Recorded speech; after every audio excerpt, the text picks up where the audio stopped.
sambil jawab pertanyaan, Dok. Ini ada pasien tanya, apakah benar kalau pikiran itu sangat terkait dengan penyakit, Dok? Ya, ini pertanyaan yang sangat banyak ditanyakan dan saya kira sangat relevan sekali ya. Bahwa ada satu keilmuan baru yang disebut dengan psikoneuroimunologi atau psikoneuroimmunoendokrinologi.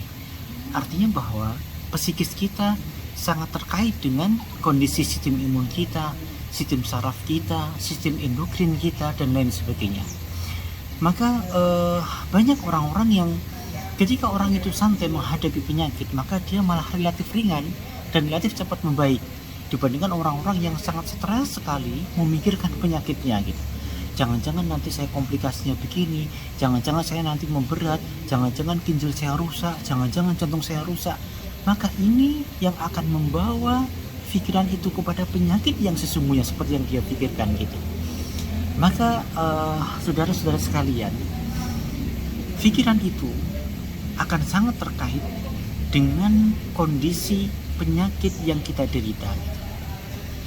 Berbaik sangka secara hukum agama itu akan menyebabkan tubuh kita menjadi lebih sehat dibandingkan dengan berburuk sangka. Sangat khawatir akan menyebabkan tubuh kita menjadi lebih berat dibandingkan dengan orang-orang yang tidak terlalu khawatir dalam menghadapi penyakit tertentu gitu. Karena memang psikis ini, kemudian nanti ada hipotalamus, ada hipokampus, ada amigdala, ada berbagai macam organ yang mungkin saya tidak bisa terangkan di sini karena itu sangat detail sekali. Maka itu akan memicu berbagai macam hormon-hormon yang kadang-kadang akan membuat tubuh kita baik dan kadang-kadang membuat tubuh kita tidak baik.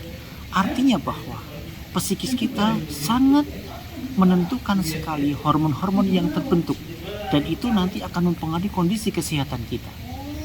Maka sangat betul tipe kepribadian orang-orang yang pencemas itu malah akan mudah terserang penyakit dibandingkan orang-orang yang orangnya santai, cuek dalam menghadapi berbagai macam penyakit, berbagai macam keluhan, itu relatif lebih ringan gitu dibandingkan dengan orang-orang yang pencemas gitu.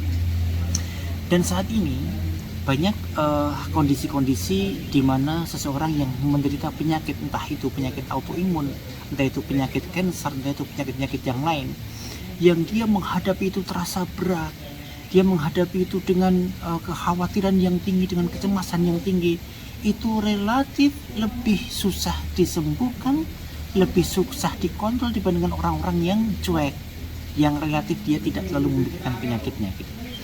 Atau kalau dalam sisi agama, orang-orang yang tawakal kepada Allah, yang memandang penyakit ini sebagai suatu anugerah ya, sebagai satu tanda kasih sayang Allah kepada kita, karena Allah akan gugurkan dosa-dosa kita, Allah akan naikkan derajat kita ya, Allah akan kumpulkan kita pada tempat yang tertinggi, bahkan tempat yang kata Rasulullah SAW ada satu tempat yang nanti membuat iri para syuhada, para anbiya, karena begitu tingginya levelnya. Siapa mereka? Itu adalah musibah, orang-orang yang senantiasa diberikan penyakit di dunia ini. Maka orang-orang yang berpikir seperti itu tentu hatinya akan tenang, tidak cemas. Dia pasrahkan semuanya kepada Allah, karena Allah yang maha membuat penyakit, maka Allah juga yang maha menyembuhkan penyakit gitu. Dianggaplah penyakit ini sebagai satu karunia Allah Subhanahu wa taala kepadanya, maka ini akan membuat hati tenang, dan ketenangan hati ini akan menyebabkan kondisi psikis kita baik, dan kondisi psikis yang baik akan malah lebih mempercepat proses penyembuhan penyakit. Ilmu ini dipelajari dalam sebuah konsep ilmu yaitu psikoneuroimmunoendokrinologi. Artinya semua sistem tubuh kita akan terkait dengan psikis kita. Ini yang paling penting. Hikmah yang bisa diambil dari materi ini adalah bahwa hadapilah semua penyakit dengan tenang. Mungkin akan ada kalimat yang mengatakan, dokter gampang saja bilang seperti itu, tidak merasakan sendiri.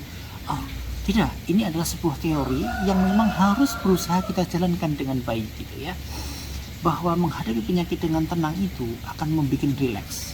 Rileks ini akan menyebabkan semua sistem tubuh kita menjadi baik kembali.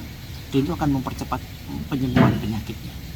Bukan berarti terus cuek sama sekali, tidak. Ya sudah, jalan saja pemeriksaan, pengobatan ya, sesuai dengan advice daripada dokter. Tetapi tidak terlalu masuk memikirkan stres, cemas, khawatir terhadap penyakitnya. Maka insya Allah ini akan mempercepat proses penyembuhan, dan buat orang-orang yang belum sakit ini akan mencegah berbagai macam penyakit yang akan datang.